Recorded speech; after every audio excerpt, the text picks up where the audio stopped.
Well, hello, and welcome to Stop, Let's Team Up. I'm Ross Aiken, I'm your host, and here we are on part 4 of our coverage of the Liberty Legion. And today we will be discussing, or I'll be gabbing about, Invaders issue 6, released February 3rd, 1976, cover date May 1976. The title of the story is And Let the Battle Begin. Writer Roy Thomas, penciler Frank Robbins, inker Vince Coletta, colorist Phil Rachelson, letterer John Costanza, editor Roy Thomas. So let's give what the little mini synopsis is in the Marvel database. The Liberty Legion sets out fighting Nazi spies in the Northeast United States, frustrating the Red Skull until he issues a challenge to the Legion by sending the mind-controlled invaders to attack different landmarks. Jack Frost and Blue Diamond repeal Namor at the Statue of Liberty. Miss America and Patriot stop Captain America at Independence Hall. And the Whizzer and Red Raven intercept the torches at the Lincoln Memorial. When Red Skull orders each of them to withdraw, the Liberty Legion relay the escaping invaders' headings to Bucky and Thin Man back in New York, where they hope to triangulate the location of Skull's hidden base. Just as they think they've succeeded, they look out the window and spot the Human Torch flying straight towards them. I had a blast reading this. I really did. It's pretty. But before we get to the art, let me do the roll call for this. Invaders, Captain America, Bucky, Toro, Human Torch, Submariner, Liberty Legion, Patriot, Whizzer, Miss America, Blue Diamond, Jack Frost, Thin Man, and the Red Raven. It is action-packed and fully packed with great characters. I mean, you got the Red Skull in it, great villain. It is. I want to first talk about Frank Robbins as the artist. Frank Robbins, born 1917, died 1994. Has a huge impact on the Invaders as a book because he's the primary artist for the beginning of the run. I think I would have to go kind of look. Hold on a second. He did most of the Invaders, and I find him. He did some Golden Age work too. Looking at some of the stuff he did some horror, some Captain America. Ghost Rider, Invaders, Power Man, yeah, a lot of Invaders. A couple of the What Ifs. He did What If 14, which is the one that I was talking to someone else about this recently, where it is what if the Invaders had stayed together after World War II, and that's where they kind of come up with the Patriot becoming Cap, the Crusader, and all that. You know, this ceases to be a What If comic and becomes continuity. But I find Frank Robbins' art perfect fit for Invaders. He has somewhat it's a 1970s comic, but there is he knows how to embrace the Golden Age feel to it. The action is dynamic, a lot of lunging. It looks like on some of the pages that they're lunging at each other. People leaning forward or flying across. I'll pull up some images and post them today with this.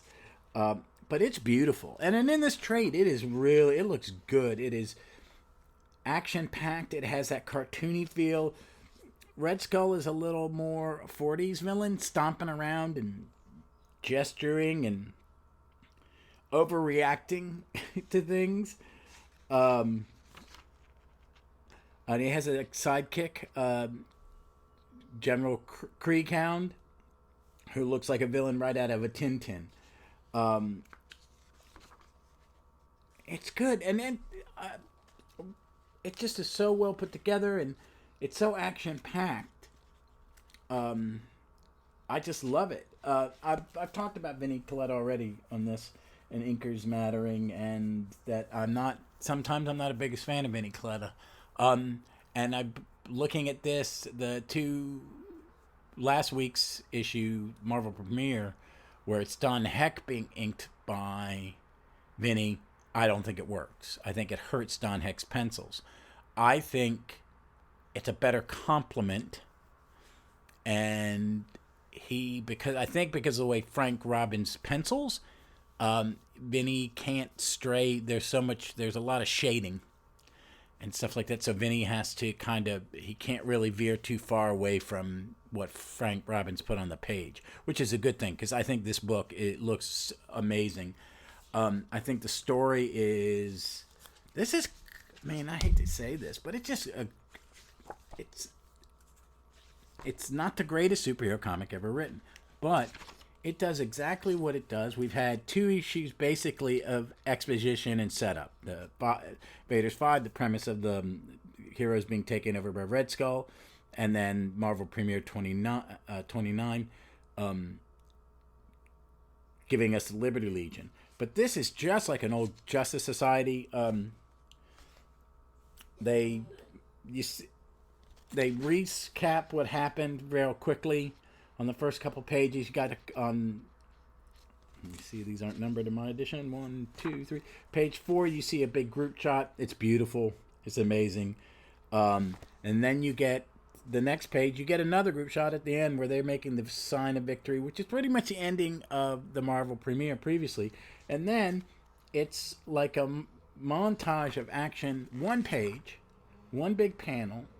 But it shows all of that activity on the Northeast in that one thing, all the heroes stopping it, and then it cuts right to Red Skull, where Red Skull he needs the Liberty Legion destroyed because they are interfering with his plans. And then you have this kind of weird comedic, it's like the James Bond scene where the villain tells someone his plan.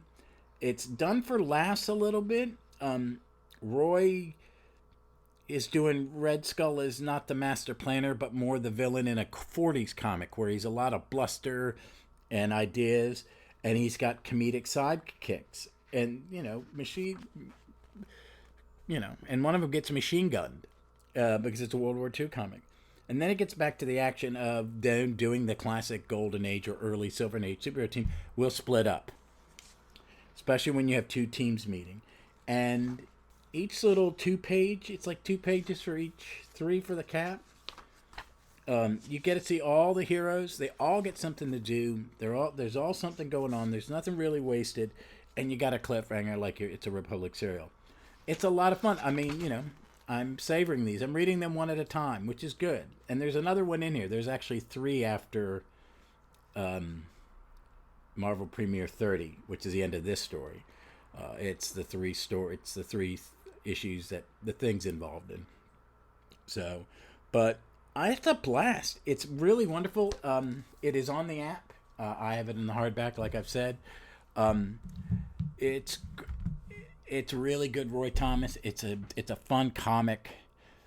And it is written in the vein. He's definitely writing it in a slightly 40s manner. Frank Robbins is drawing it in a slightly 40s manner. So you get the hint of the Golden Age feel, but it's definitely a Marvel superhero team comic book from the 70s. And Roy wrote a lot of them. He had, he'd done FF. At this point, he's probably still doing FF. Or maybe not. But it's, he's done this is one of my favorite books of his. More not because artistically I think it's his best work. I think artistically his best work is probably his Conan. Just because it's so well regarded. For his superhero stuff, I really think his Avengers, you could break the first run in half.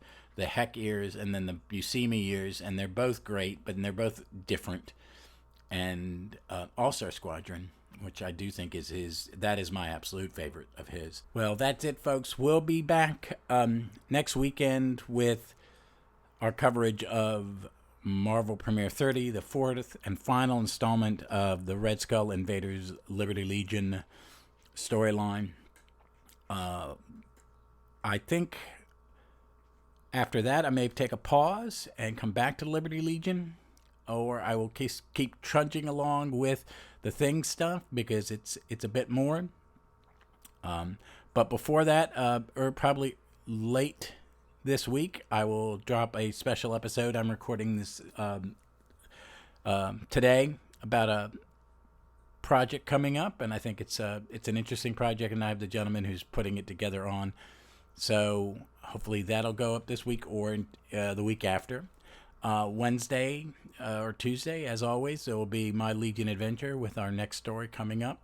I'm still trying to find that one we may have to skip.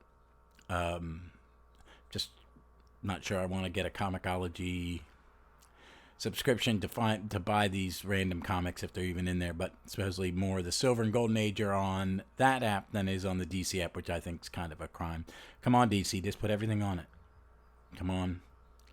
You will get more. I think you'll get more subscribers if it's everything.